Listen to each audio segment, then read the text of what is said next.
ঘড়ির কাঁটা একবার ঘুরতে না ঘুরতেই ইসলামী ব্যাংক থেকে উধাও হয়ে গেল নগদ ২,০০০ কোটি টাকা। এটা কোনো সাধারণ ঘটনা না, এটা বাংলাদেশের ব্যাংকিং ইতিহাসে এক অভূতপূর্ব গণ উত্তোলন, যাকে আন্তর্জাতিক অর্থনৈতিক পরিভাষায় বলা হয় ব্যাংক রান।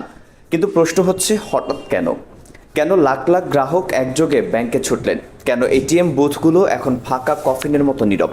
আর এই পুরো সংকটের পেছনে আসলে কার হাত আছে? এখান থেকেই শুরু হচ্ছে আসল আলোচনা। এই মুহূর্তে দেশের আনাচে কানাচে ছড়িয়ে থাকা ইসলামী ব্যাংকের এটিএম বুথগুলোর অবস্থা ভয়াবহ। কার্ড ঢোকালে টাকার আওয়াজ আসে না, স্ক্রিনে জ্বলে ওঠে লাল রঙের আউট অফ সার্ভিস নোটিশ। ব্যাংকের ক্যাশ কাউন্টারে সাধারণ মানুষের উপচে পড়া ভিড়, চোখে মুখে আতঙ্ক, অবিশ্বাস এবং ক্ষোভ। এরা কোনো বিনিয়োগকারী না, এরা সাধারণ মানুষ, যাদের সারা জীবনের তিল তিল করে জমানো সঞ্চয় এই ব্যাংকে রাখা। প্রবাসী শ্রমিক যারা মরুভূমির রোদে পড়ে বিদেশের মাটিতে ঘাম জড়িয়ে প্রতিটি টাকা দেশে পাঠিয়েছেন, তারা আজ নিজের টাকা নিজে তুলতে পারছেন না। আর এখানেই বিষয়টা শুধু ব্যাংকিং সংকটে সীমাবদ্ধ থাকছে না, এটা এখন আস্থার সংকট। যে মুহূর্তে একটা ব্যাংকের গ্রাহকরা বিশ্বাস হারান, সেই মুহূর্ত থেকে সেই ব্যাংকের পতনের ঘড়ি টিকটিক করে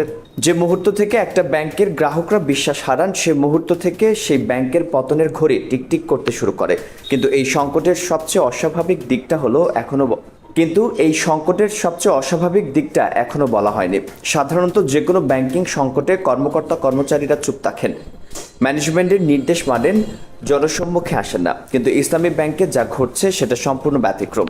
খোদ ব্যাংকের সর্বস্তরের কর্মকর্তা ও কর্মচারীরা এবার নিজেদের নীরবতা ভেঙেছেন। তারা অত্যন্ত স্পষ্ট ভাষায় জানিয়ে দিয়েছেন, আর চুপচাপ বসে থেকে পরিস্থিতি দেখার সময় শেষ, দেয়ালে পিঠ ঠেকে গেছে। একটা ব্যাংকের কর্মীরা যখন সাধারণ গ্রাহকদের দাবির সাথে একাত্মতা ঘোষণা করে রাজপথে নামার হুঁশিয়ারি দেন, তখন বুঝতে হবে ভেতরের পরিস্থিতি বাইরে থেকে যতটা খারাপ মনে হচ্ছে, আসলে তার চেয়ে অনেক বেশি ভয়াবহ। এরা ভালো করেই জানেন, একটা ব্যাংকের আসল মালিক চেয়ারম্যান না, বোর্ড না, আসল মালিক হলেন আমানতকারীরা, যাদের টাকায় ব্যাংক চলে। ডিপোজিটাররা যদি একবার মুখ ফিরিয়ে নেয়, সব টাকা তুলে নেয়, তাহলে ব্যাংকের অস্তিত্ব মুছে যেতে এক মুহূর্ত লাগবে না। আর ব্যাংক ডুবলে হাজার হাজার কর্মী সপরিবারে পথে বসবেন। তাই এটা নিছক চাকরি বাঁচানোর আন্দোলন না, এটা একটা প্রতিষ্ঠানকে শকুনদের হাত থেকে বাঁচানোর অস্তিত্বের লড়াই। কিন্তু এখানেই প্রশ্ন ওঠে, এই শকুন আসলে কারা? পুরো ঘটনা প্রবাহ গভীরভাবে বিশ্লেষণ করলে একটা প্যাটার্ন দেখা যায়, যেটা অত্যন্ত উদ্বেগজনক। রাজনৈতিক ও অর্থনৈতিক বিশ্লেষকদের মনে এখন একটাই প্রশ্ন ঘুরপাক খাচ্ছে, পর্দার আড়ালে বসে কোনো অশুভ মহল কি সুকৌশলে ইসলামী ব্যাংককে চিরতরে ধ্বংস করার নীল নকশা বাস্তবায়ন করছে?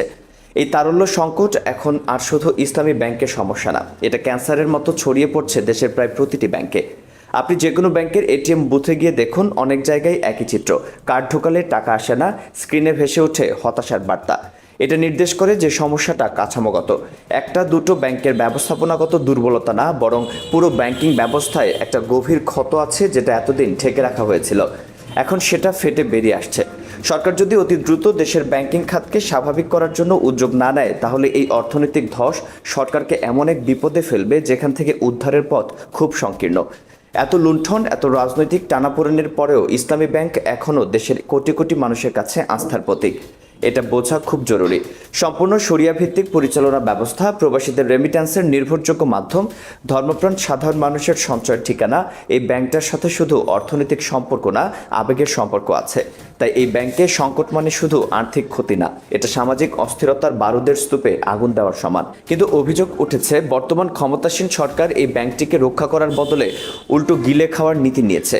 রাজনৈতিক প্রভাব মুক্ত করার বদলে নতুন দখলদারিত্ব প্রতিষ্ঠা করা হচ্ছে। এই অভিযোগের ভিত্তি কতটা শক্ত, সেটা বুঝতে হলে দেখতে হবে সাম্প্রতিক একটা ঘটনা, যেটা শুনলে আপনি নিজেই সিদ্ধান্ত নিতে পারবেন। ইসলামী ব্যাংকের ব্যবস্থাপনা পরিচালক ওমর ফারুক খান, যিনি ব্যাংকটির দুঃসময়ের কাণ্ডারি ছিলেন, এস আলম সিন্ডিকেটের ভয়াবহ লুণ্ঠনের পর ধ্বংসস্তূপ থেকে ব্যাংকটিকে ধীরে ধীরে ঘুরে দাঁড় করাচ্ছিলেন তিনি। মাত্র 2 বছরে ব্যাংকটি একটা স্থিতিশীল ও সম্মানজনক অবস্থানে আসতে শুরু করেছিল। ঠিক তখনই মাঝরাতে অত্যন্ত গোপনীয়তার সাথে জুম মিটিং ডাকা হলো, আর সেই মিটিংয়ে ওমর ফারুককে জোরপূর্বক পদত্যাগে বাধ্য করা হয়। মাঝরাতে জুম মিটিংয়ে একজন দক্ষ এমডিকে সরিয়ে দেওয়া হলো। এটা কোনো স্বাভাবিক প্রশাসনিক সিদ্ধান্ত না, এটা দেখতে অনেকটা পরিকল্পিত কুয়ের মতো, একটা আর্থিক প্রতিষ্ঠানের ভেতরে কু। কিন্তু আসল চমক এর পরে। ওমর ফারুককে সরিয়ে যাকে নতুন চেয়ারম্যান হিসেবে বসানো হলো, তার নাম খুরশিদ আলম খান। এই ব্যক্তির পরিচয় জানলে যে কোনো সুস্থ মস্তিষ্কের মানুষে প্রশ্ন করবেন, এই সিদ্ধান্ত কিভাবে নেওয়া হয়েছিল। প্রথমত, তার স্ত্রী একজন মেঘা ঋণ খেলাপি, আওয়ামী লীগ আমলে ক্ষমতার প্রভাব খাটিয়ে কোটি কোটি টাকার ঋণ নিয়ে এক টাকাও ফেরত দেননি। দ্বিতীয়ত, তিনি নিজে বাংলাদেশ ব্যাংক থেকে বিতর্কিতভাবে বিতাড়িত হয়েছেন। অর্থাৎ যে ব্যক্তির নিজের পরিবারের ঋণ খেলাপির রাজত্ব, যাকে দেশের কেন্দ্রীয় ব্যাংক থেকে বের করে দেওয়া হয়েছে, তার হাতে তুলে দেওয়া হয়েছে কোটি কোটি সাধারণ গ্রাহকের আমানতের চাবি। এটাকে কি বলবেন? শিয়ালকে মুরগি পাহারা দেওয়ার দায়িত্ব দেওয়া, এর চেয়ে সঠিক তুলনা আর কিছু হতে পারে না। আপনার কি মনে হয়, এটা শুধু কাকতালীয়, নাকি এর পেছনে আরো বড় কোনো পরিকল্পনা আছে?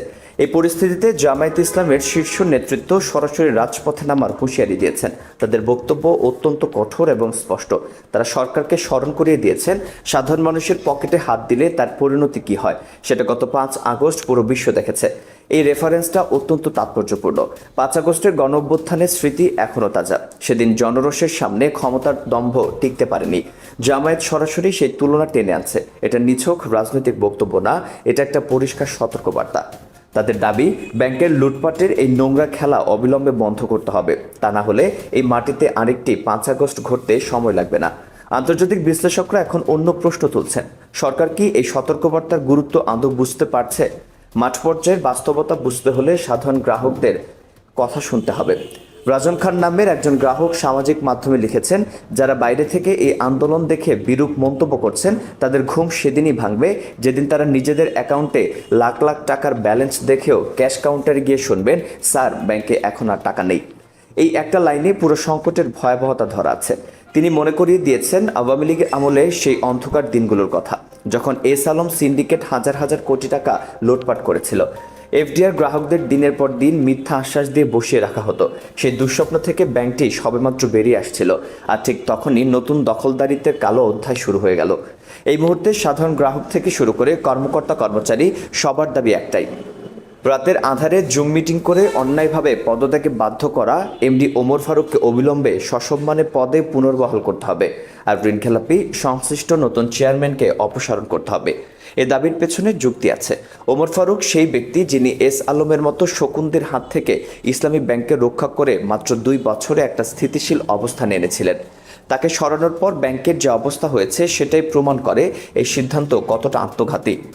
একটা বিষয় পরিষ্কার করা দরকার, ইসলামী ব্যাংকের এই সংকট যদি সামলানো না যায়, তাহলে এর প্রভাব শুধু একটি ব্যাংকের মধ্যে সীমাবদ্ধ থাকবে না, দেশের পুরো ব্যাংকিং ব্যবস্থায় আস্থার সংকট তৈরি হবে। প্রবাসীরা আনুষ্ঠানিক চ্যানেলে রেমিটেন্স পাঠানো কমিয়ে দেবেন, যেটা ইতিমধ্যেই একটা উদ্বেগের জায়গা। বৈদেশিক মুদ্রার রিজার্ভে চাপ পড়বে, মুদ্রাস্ফীতি আরও লাগাম ছাড়া হবে। অর্থাৎ একটা ব্যাংকের সংকট পুরো দেশের অর্থনৈতিক ভিত্তিকে নাড়িয়ে দেওয়ার ক্ষমতা রাখে, যদি সময় মতো সঠিক পদক্ষেপ না নেওয়া হয়। আর অতীতে বিশ্বের বিভিন্ন দেশে এটা ঘটেছে। 2008 সালে আমেরিকার লেমন ব্রাদার্সের পতন কিভাবে পুরো বিশ্ব অর্থনীতিকে কাঁপিয়ে দিয়েছিল,